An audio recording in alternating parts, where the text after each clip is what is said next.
Vamos a ver de manera rápida y sencilla qué hacer si la distribuidora a la cual nosotros le enviamos nuestra música nos pide pruebas y por qué pasa esto, pero lo vamos a solucionar y les voy a contar los problemas que he tenido yo y cómo lo solucioné y sobre todo qué pruebas hay que presentar o a qué se refieren con esa documentación que nosotros tenemos que mostrar para probar que la música es nuestra. Bueno, acá les tengo un ejemplo bien práctico de un caso que suele suceder mucho cuando nuestra música ya alguien la subió.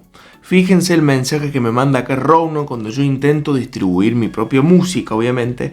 Y dice, nuestros sistemas han detectado que su lanzamiento o elementos de su lanzamiento están protegidos por derechos de autor. Debe poseer el 100% de derechos legales de la música que está distribuyendo, otras de todo tipo, bla, bla, bla, bla.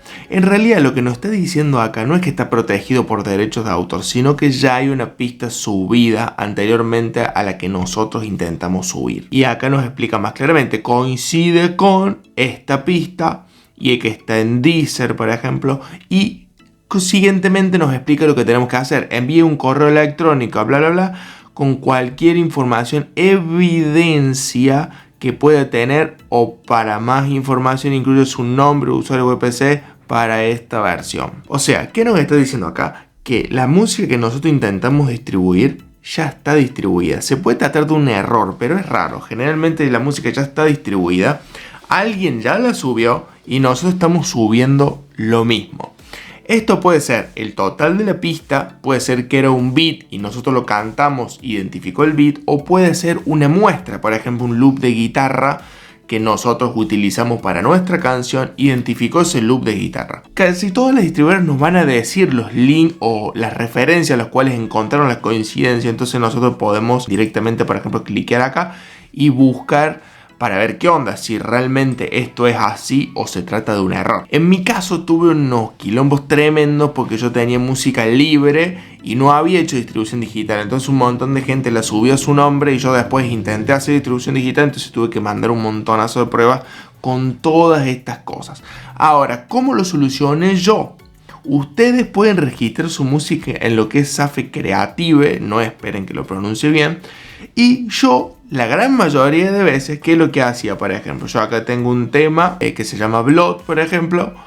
Y lo que yo hacía con esta distribuidora, y que funciona casi con cualquiera, es ir acá a información de la pista que yo creé y directamente le compartí este enlace y le ponía, obviamente me presentaba así, que el David Urbano, soy compositor, arreglador, productor, no utilicé samples de tercero, no utilicé loop, yo poseo los derechos del máster, soy el compositor, el arreglador, bla, bla, y seguidamente les decía, estas son las pruebas registrales que yo puedo presentar, y les mandaba este link donde decía información del artista, el título de la obra, acá tenemos la fecha en la cual se registró la obra, el tipo de licencia que tenía. Ya vamos a ver ahora un ejemplo por si ustedes no usan Safe Creative. Puede presentar cualquier tipo de prueba en primera instancia para esto, que no son realmente cuestiones legales fuertes, sino que son simplemente como mediaciones entre distribuidoras, por de alguna manera decirlo. Entonces yo presentaba esto y listo. Pero ¿qué pasó? Hubo un caso en particular donde me lo rechazaron. Fíjense que acá tengo otro mensaje donde dice: desafortunadamente, yo qué hice, me presenté, les dije que me pertenecían los derechos del máster, que no había utilizado nada que no me perteneciera. Les mando el link de la información registral esa con la fecha de registro a cual está mi nombre.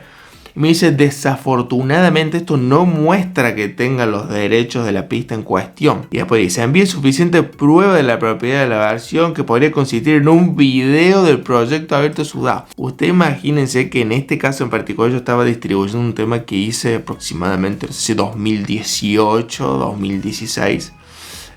Por lo cual yo no tenía el multitrack, no tenía el proyecto, absolutamente nada. Entonces lo que hice en ese caso es directamente descargar todas las pruebas registrales. Y nosotros nos vamos acá, por ejemplo, a la información de la obra que se llama Blood. Nosotros podemos ir acá a certificados y yo descargué los certificados de inscripción, la prueba de registro, certificado de registro y todos los ficheros con las inscripciones, con las declaraciones de derechos.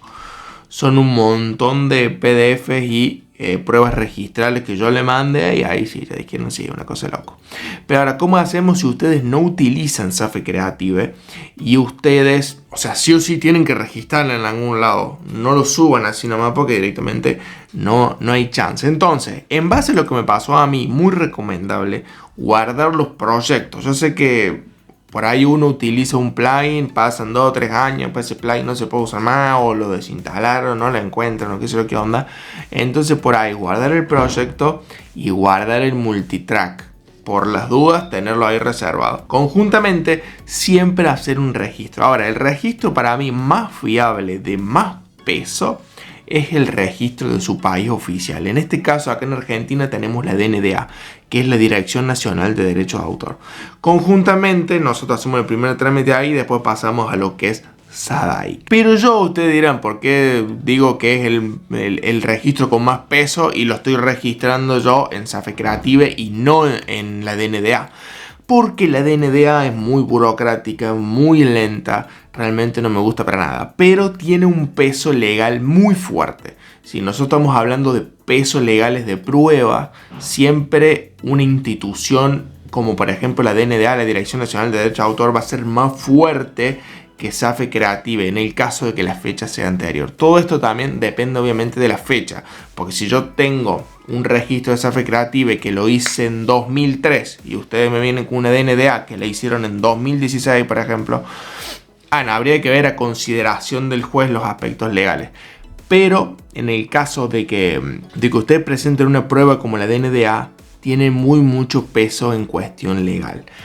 Entonces, si ustedes... Y otra cosa, todo lo que es DNDA, SADAIC, estos organismos son muy económicos. Realmente registrar ahí es muy económico. Lo malo es lo que les decía, burocracia, se quedan en el tiempo, son lentos para actualizarse, pero lo demás está muy piola.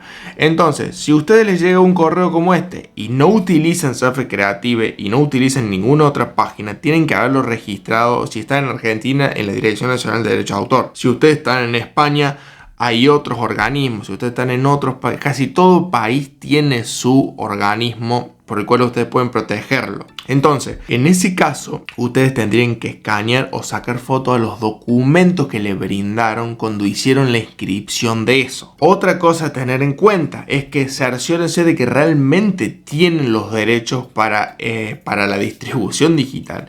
Porque por ahí ustedes sacaron un beat de cualquier lado, lo cantaron y por más que ustedes presenten lo que presentan, no tienen los derechos ustedes para hacer la distribución digital, para tener Content ID, para tener Facebook, TikTok, Instagram. Y hay veces que ustedes compran beat con licencia, entonces bueno, fíjense las licencias que les dan, traten de presentar ese tipo de licencia para hacer la distribución en estos casos tan específicos. Pero sí asegúrense que lo pueden distribuir. Hay mucha gente que por ahí también hace cover, pero realmente descarga un karaoke y le intenta hacer distribución digital. Eso no se puede. Hay muchísimas cosas que no se pueden. Tienen que ser ustedes dueños del máster, tienen que ser usted suya la obra.